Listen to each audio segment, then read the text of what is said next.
Howdy guys, lovely to see you all again. Today we're going to be looking at the solo everyone has been talking about. Nuno Betancourt's solo from Rise by Extreme is an absolute doozy. I cannot wait to share it with you. Let's take a look.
Alright guys, before we get too excited, we just need to talk about the tuning for this particular song. Nuno is in drop D, which is D, A, D, G, B, E.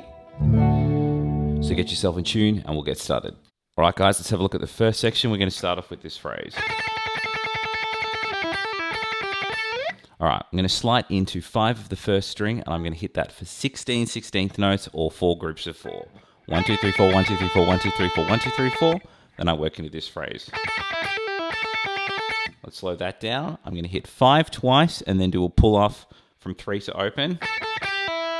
And this next phrase is all legato. I'm playing 3, 5, 3 and then an open pull off all in one go.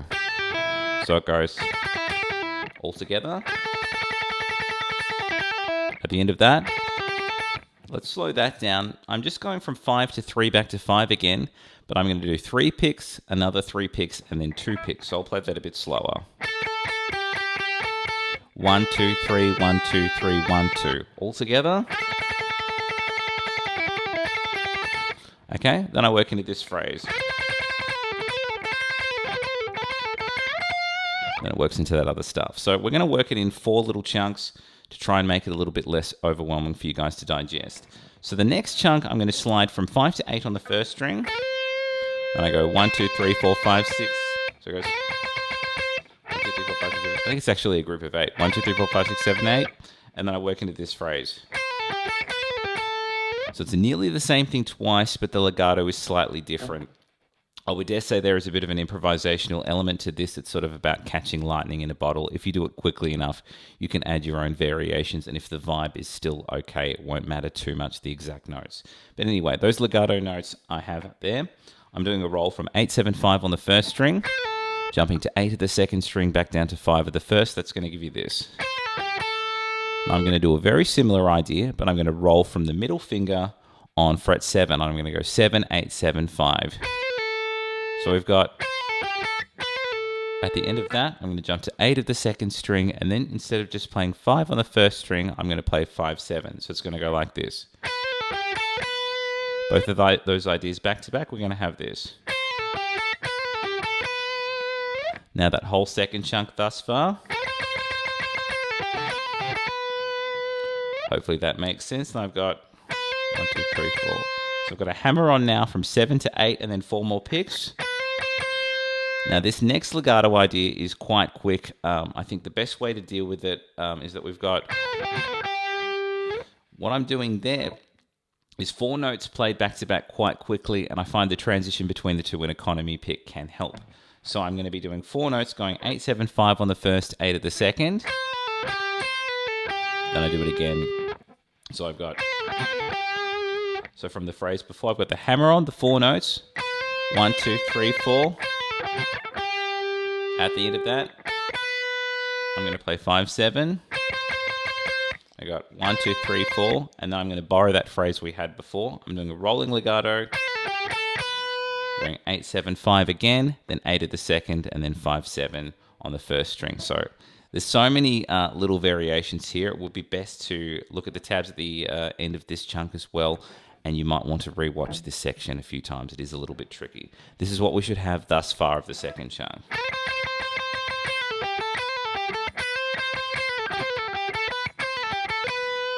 Hopefully that's making sense. Now, the start of the third phrase actually has a little bit more in this second position before we jump to the third. Before it goes to that. So we're going to borrow this phrase again. I've got the rolling legato 8-7-5 on the first, jumping to 8 of the second, then 5-7 again on the first. Then I'm going to do a slide from 8 to 13. When I get there, I'm going to hit it 4 times. 1, 2, 3, 4. I've got a legato roll. So I'm going to be playing 13, 12, 10 as a roll. And then I'm going to pluck 13, 10, 12, 13. And that's kind of almost got a bit of a neoclassical vibe. So got at the end of that, I'm going to slide from 13 to 15 and then do a hammer on from 13 to 15. So it goes. And from that point, I'm going to slide up to 22 and then hit it 6 more times when I get there. 1, 2, 3, 4, 5, 6. So the most recent chunk goes like this.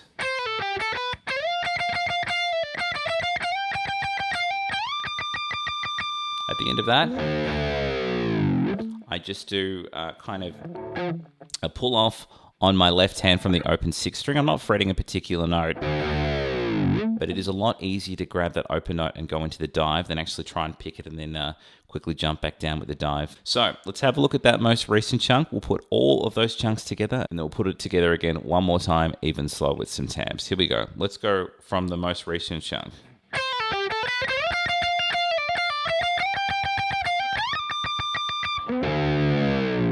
Plucking that 6th string and then doing the dive down.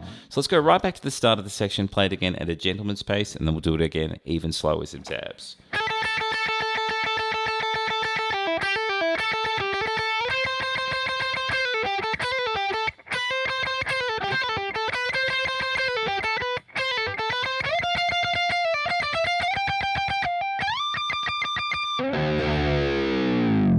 One more time with some tabs.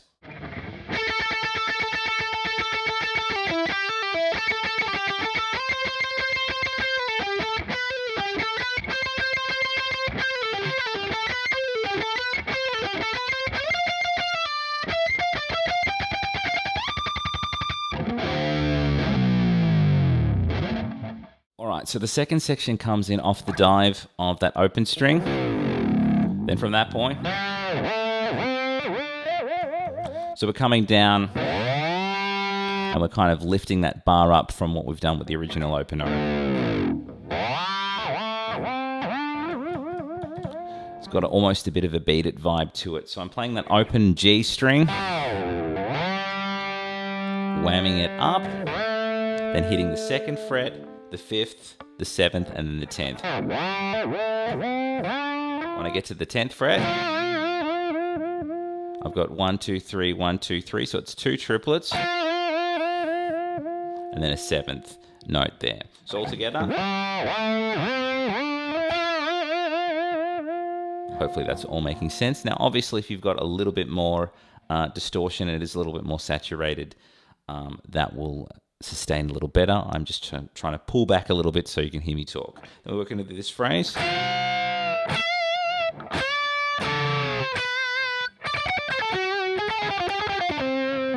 Okay, so the front of that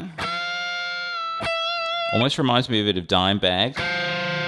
When you're playing 2 notes together in the bend, it's kind of got a charming grossness to it, for lack of a better word. When I get to the bottom of that phrase, I've just got a single note. So we had the bends together. That was from 12 of the 1st and 2nd string. And then I'm just playing 12 of the 1st string by itself.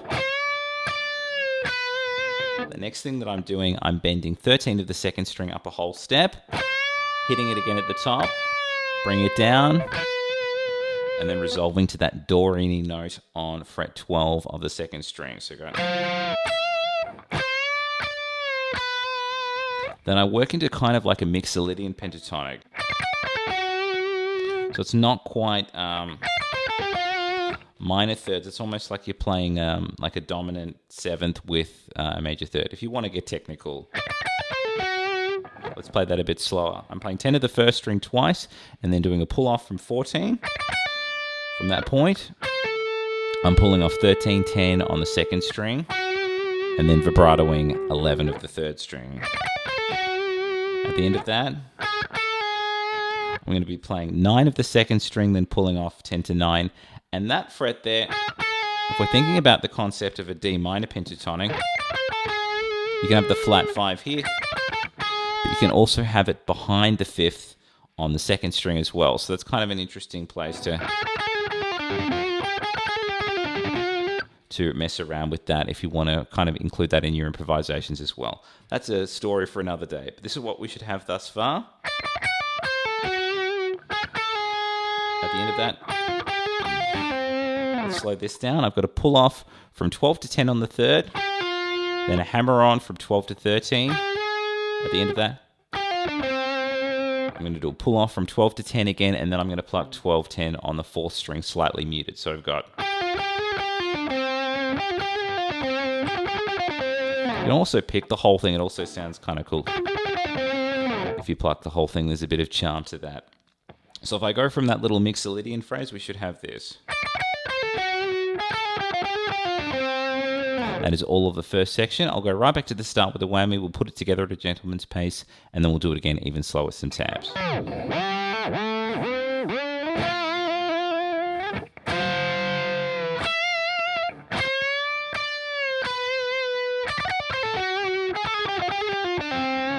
One more time with some tabs.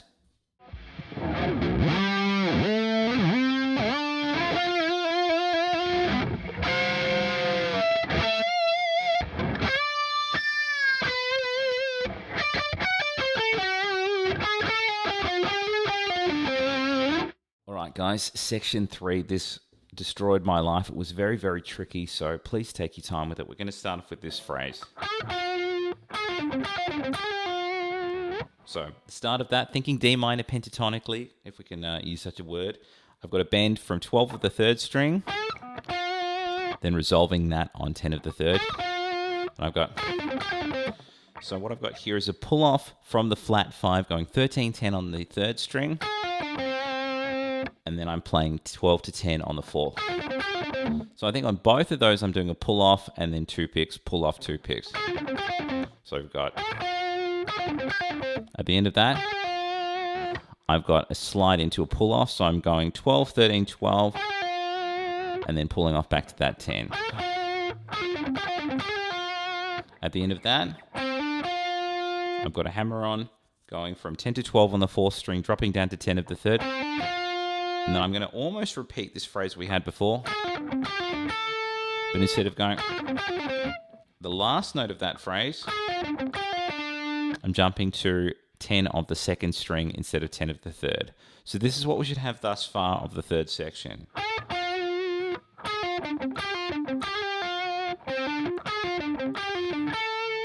Hopefully that's making sense. Then we work into this phrase. And there's a really, really interesting chromaticism here that I just think is so cool. It almost reminds me a bit of Satchel. I'm going to do... all pull-offs from 10. 10's kind of my pedal point note. I'm from the second string. I'm playing 13, 10, 12, 10, 11, 10. I'm only picking the front note and then pulling off 3 of them. At the end of that, I'm going to be playing 13, 12 on the third string. At the end of that, let's play that a bit slower. I'm going to play 9, 10 twice on the second string. Then I've got to pull off, going 13, 10, 9 on the second string, so it goes. Then jumping to 12 of the third. So we've got... Let's have a look at what we've got thus far.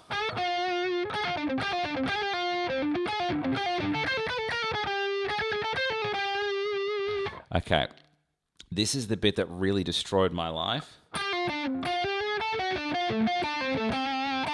There's a major arpeggio in there that just sort of comes out of nowhere.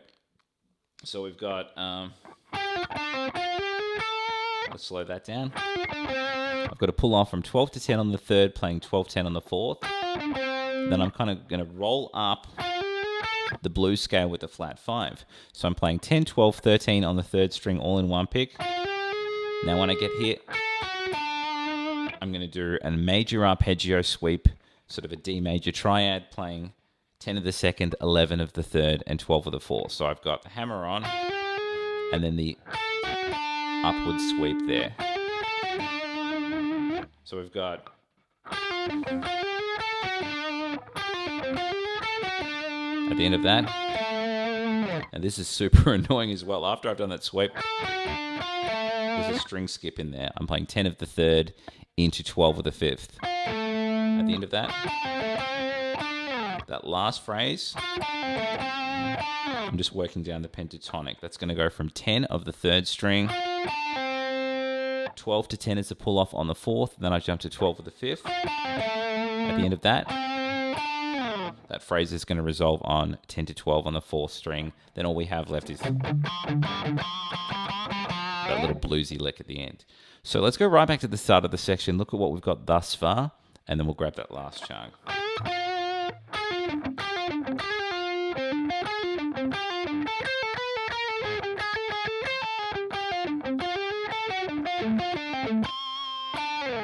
Okay, then it works into this phrase. So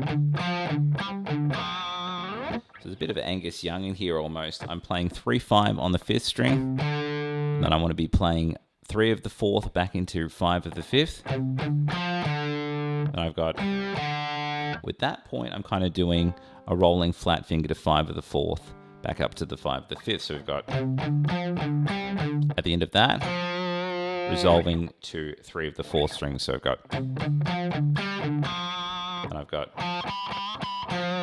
let's slow that down. I'm going to be playing 3 of the fourth string. Then I'm going to play a regular 5, a bent 5, and then an unbent 5. And you can add sort of a slight, almost like ZZ Top-esque amount of squealing there. And we'll resolve that on the 3rd fret of the 4th string. So this section is quite a doozy. You might want to watch this section a few times and also look at the tabs after I finish playing it. But alas, let's go through it at a gentleman's pace and then once again even slower with some tabs.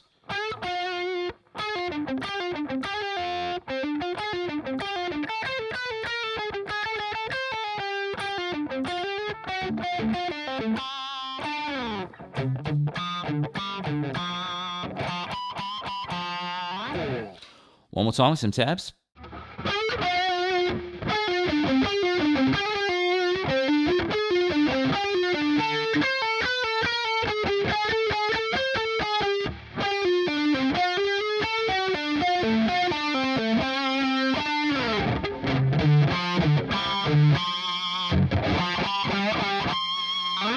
Okay guys, so this is the last section. This is probably one of the coolest licks I've ever learnt in my entire life. It is completely delicious. What I wanted to do is start off by looking at what we're doing to outline the chords in these crazy sort of hammered arpeggios, and then we'll talk about the sequence that follows it. So to start off, I've got what I believe is a D sus2 because I have a combination of D, A, and E. I'm playing an open note on the 6th string, and then I'm going to be hammering from 7 to 12. So I've got that on the 6th, the 5th, and the 4th string, which is going to give me this. So I've got a combination, as I said before, of D, A, D, A, E, A, D, A, and D again. So the combination of those 3 notes is going to give us a D suspended second chord, highlighting that. Now, the next thing I'm going to be dealing with, I've got the open note at the start, so every chord's going to have sort of a /D over it. It kind of looks like an A minor 7, but I guess you could argue that it's sort of going to a C6. So I've got open 7-10 there. It's going open 7-10 on the 6th string, 5th, and the also the 4th string. So I've got D, A, C, A, E, and then a G there. Then we're going D, A, and then C again. So it's a combination of D, A, C, E, and G. So I would think of that as a C6 with a D inversion, if you want to think of it that way. And we have these 2 chords back to back. So sort of going... If that kind of helps you outline the chord. Then I work into what I would think is kind of like a G major 7. I'm playing open 5-9 on the 6th, 5th, and 4th string. And then I do the same thing. It's kind of like a C major 7 with a D inversion. Sorry, a B flat major 7 with a D inversion from frets 8 and 12. So we're going...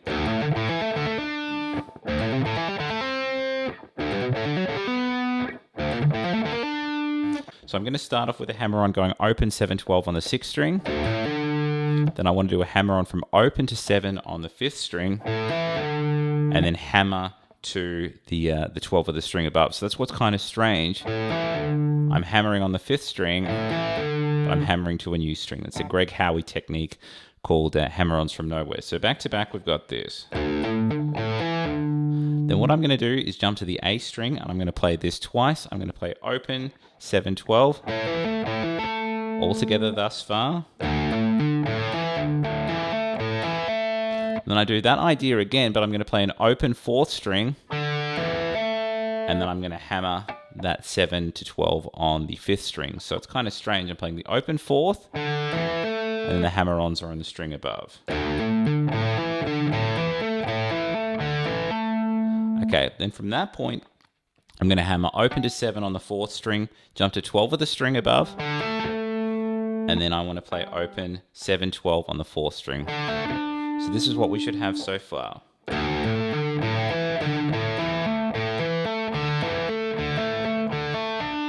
Okay, so after I've done the highest note I can in that arpeggio, the open 7-12 on the 4th string, I'm going to go back to playing open 7 again on the 4th, and then jumping back up. So I've gone like this, kind of reverse my steps. I'm going to play another open note now to reverse my steps and play open on the 4th, and then I'm going to be playing the 7-12 hammer on the 5th string. So we've got, at the end of that, I'm going to be playing open 7 on the 5th string, and then jumping to 12 of the 6th string. At the end of that, I've got 2 notes left. So I'm just going to be playing an open note on the 5th string, and then hammering to that 7 on the 6th string. Which is kind of interesting because you're doubling up on that A note. So we'll have a look at that whole pattern, and then we'll do it slowly, and then we can work through the other shapes.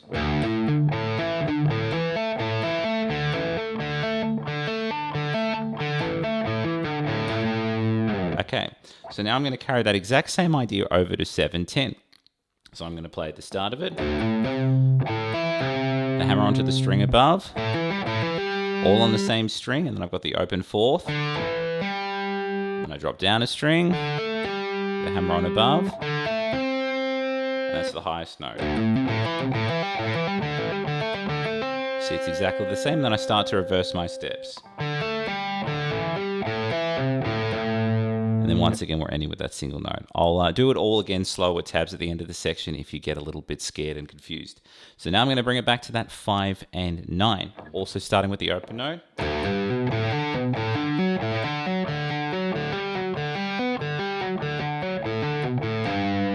And then that exact same idea from 8 to 12.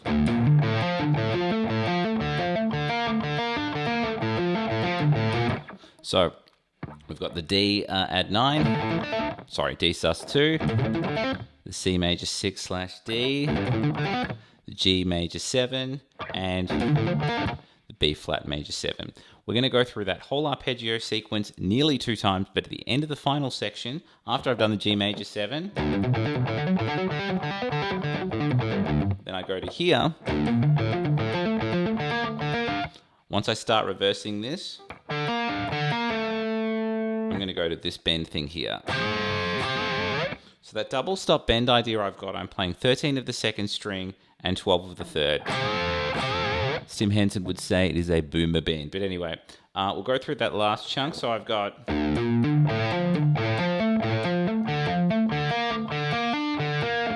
That's when I reverse it. So as soon as I've done that string change, that's when I go for the double bend. Now, if that last bend is that sort of last hammer on from nowhere to there is a little bit tricky to get to that bend there, you can almost get away with just leaving that pinky off and then going for that by itself. Okay, so I'm going to go right back to the start of the section and play it again at a gentleman's pace, and then we'll do it again even slower with some tabs.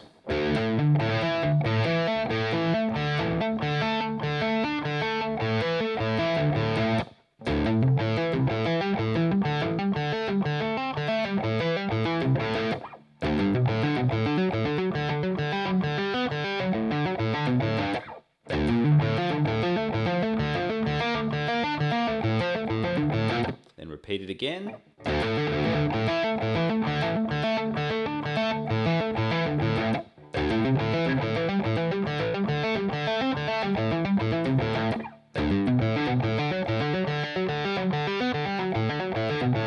Last chunk.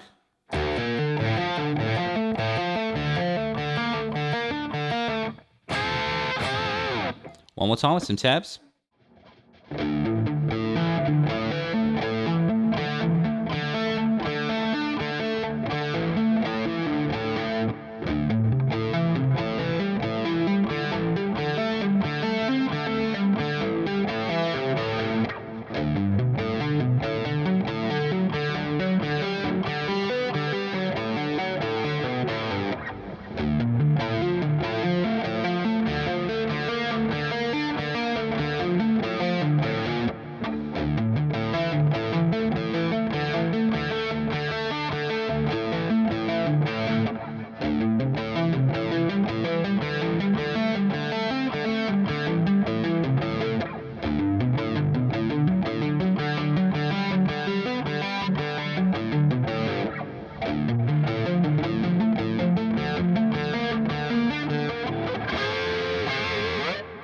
And that was the solo from Rise by Extreme. Hope you guys have enjoyed that. Please like and subscribe if you haven't done so already.